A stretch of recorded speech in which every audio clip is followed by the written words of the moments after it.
It's time for another Mrs. Schauf Teddy Storytime. Yeah! Tonight I'm going to be reading a part of the book Delirium, which is a series by Lauren Oliver.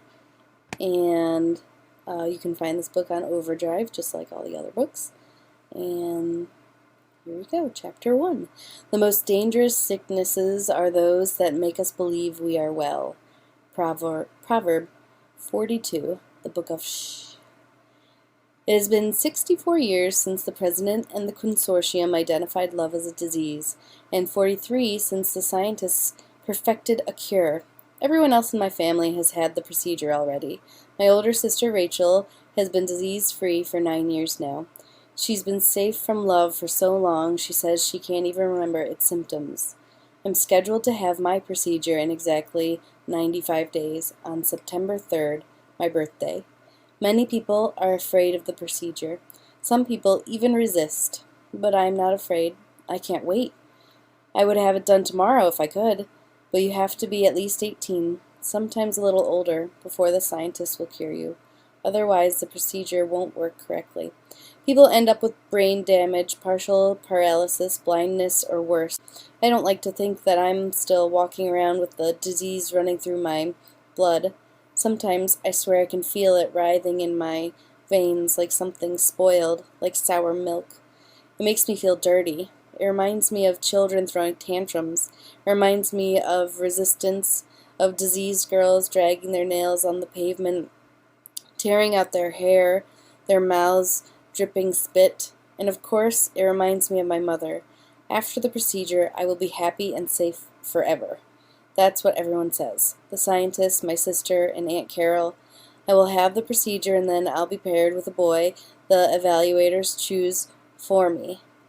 In a few years, we'll get married. Recently, I've started having dreams about my wedding. In them, I'm standing under a white canopy with flowers in my hair. I'm holding hands with someone, but whenever I turn to look at him, his face blurs, like a camera losing focus, and I can't make out any features.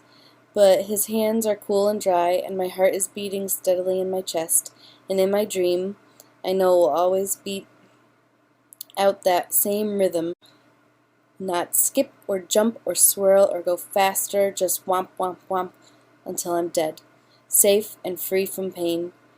Things weren't always as good as they are now. In school, we learned that in the old days, the dark days, people didn't realize how deadly a disease love was. For a long time, they even viewed it as a good thing, something to be celebrated and pursued. Of course, that's one of the reasons it's so dangerous. It affects your mind so that you cannot think clearly or make rational decisions about your own well-being.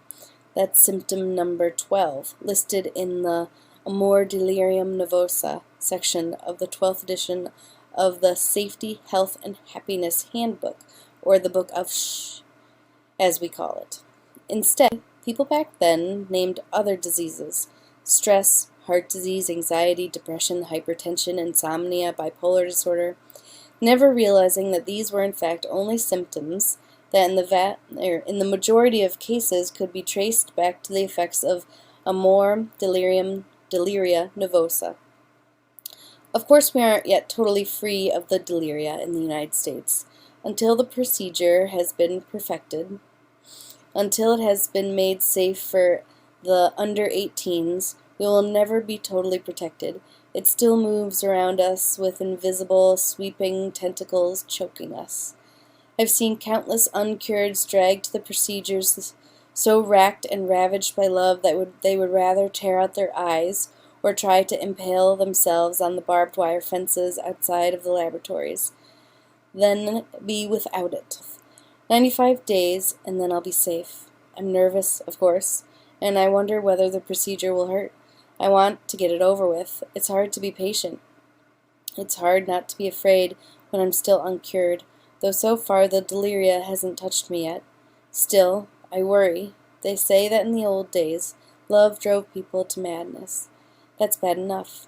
The Book of Shh also tells stories of those who died because love lost or never found, which is what terrifies me the most. The deadliest of all deadly things, it kills you both when you have it and when you don't. That's the end of chapter 1, so that was good. If you like that book, you can check it out on Overdrive. It's available right now. And that's the end of story time. Teddy slept the whole time. Good job, Teddy. And we'll see you later. Bye.